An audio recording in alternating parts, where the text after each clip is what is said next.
Honourable Speaker, one of the most tragic incidents during the year was the devastating fire at Gul Plaza, Karachi on 17th of January 2026. This claimed 72 precious lives and affected approximately 1,208 commercial units and businesses.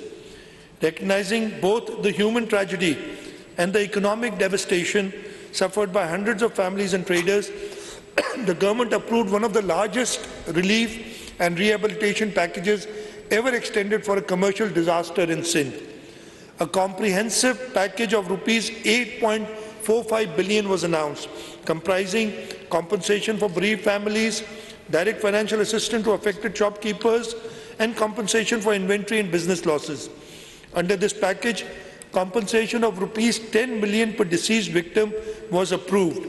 In addition, 1,208 affected shopkeepers received direct assistance of 500,000 each, and approximately 5.77 billion was released for inventory and business losses. I am grateful to the Karachi Chamber of Commerce and Industry, who worked with us very closely, and all the payments were made on the recommendation of Karachi Chamber of Commerce and Industry, and I thank them for their help. Recognizing the challenges faced by our farming community, the government launched one of the largest farmer support programs in province's history. An allocation of rupees 45 billion was made for wheat procurement and farmer support initiatives. Through the Sindh Wheat Grower Support Program, more than 336,000 farmers cultivating over 2 million acres received assistance through the Benazir Hari card. An amount of rupees 43.23 billion was transferred directly to growers, contributing to a 21% in wheat cultivation and a record 28% increase in wheat production across Sindh. Wheat cultivation increased from 3.086 million to 3.879 million acres, while wheat production increased from 3.54 million tons to a highest ever 4.91 million tons in the province of Sindh. To further reduce production costs, the government allocated rupees 3 billion as fuel subsidy for small farmers holding up to 25 acres. Approximately 331,000 farmers benefited through transparent digital transfers, helping protect farm incomes and sustain agricultural activity. Honourable Speaker, the government also acted to shield citizens from rising fuel prices. Under the People's Motorcycle Fuel Subsidy Program, rupees 4 billion was released to provide direct support to motorcycle owners across Sindh. More than 660,000 beneficiaries have received assistance through a fully digital payment mechanism. Similarly, rupees 2.37 billion was released as fuel differential subsidy for public transport operators. This intervention helped maintain affordable fares and benefited millions of daily commuters throughout the province. Recognizing challenges faced by coastal communities, the government also provided rupees 515 million in fuel support for 2,819 registered small and medium fishing boats, helping sustain livelihoods and economic activity in the coastal district. Further, Sindh contributed rupees 807 million under the Pakistan Energy Relief Plan as a part of coordinated national effort to cushion citizens from rising transportation costs.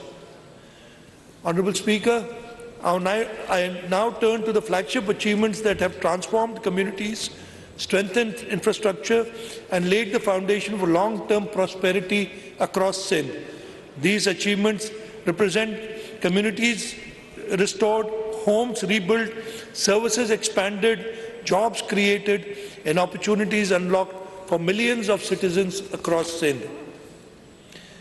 Sir, one of the most significant achievements of financial year 2025-26 was the government's ability to sustain development momentum despite challenging economic conditions. Sindh achieved, as I had mentioned earlier, the highest development expenditure in its history, with more than rupees 900 billion invested in development projects and public infrastructure across the province.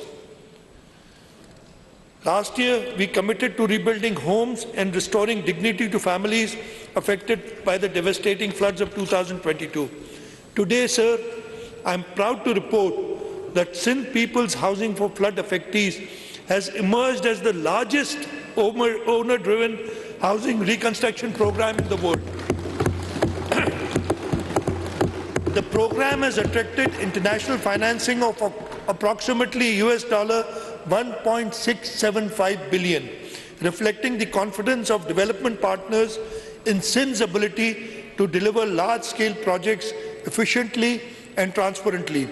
To date, financing for approximately 1.7 million housing units has been arranged. 1 million houses have already been completed. Of the remaining units, approximately 100,000 houses have reached the roof level, while the remainder are at various stages of construction. A major feature of the program has been the empowerment of women through property ownership. A total of 120,058 land titles have been registered in favor of eligible women beneficiaries, while more than 300,000 women have received ownership and land title documents, making the largest women-led asset transfer program in South Asia. The program has also generated substantial economic activity in rural areas, creating employment opportunities, supporting local businesses, and stimulating construction-related industry across Sindh. Mr. Speaker, sir, this program has been reviewed by all international agencies, and I'm very proud to tell you that the World Bank, the Islamic Development Bank, the Asian Development Bank have mentioned that this program is the best ever housing program that they've done anywhere around the world. And this was the brainchild of Chairman Pakistan People's Party, Bilawal Bhutto Zardari, who for the first time ever, there have been floods before, but it's the first time ever that the government is rebuilding houses, and they're rebuilding climate resilient houses for these. So this program has been acclaimed as the flagship program by all international agencies. So for next year, the allocation for the Sindh People's Housing for Flood to complete the remaining houses is rupees 100.4 billion. Building upon the reconstruction efforts, the government has launched a US $214 water, sanitation and hygiene program. The initiative will provide clean drinking water and sanitation facilities to approximately 215,000 households in 1,800 villages, benefiting more than 1 million people. In addition, design work has commenced in 200 villages under wash intervention, while physical work in 100 villages are expected to commence by the end of June 2026. So another flagship project that we've completed is the Sharai Bhutto. It's a new era in connectivity. Honorable Speaker, Karachi's continued growth depends upon modern infrastructure and efficient mobility. I am very pleased to report that Sharai Bhutto, one of the largest urban infrastructure projects in Sindh history, has now become operational. Constructed at a cost of approximately Rs. 60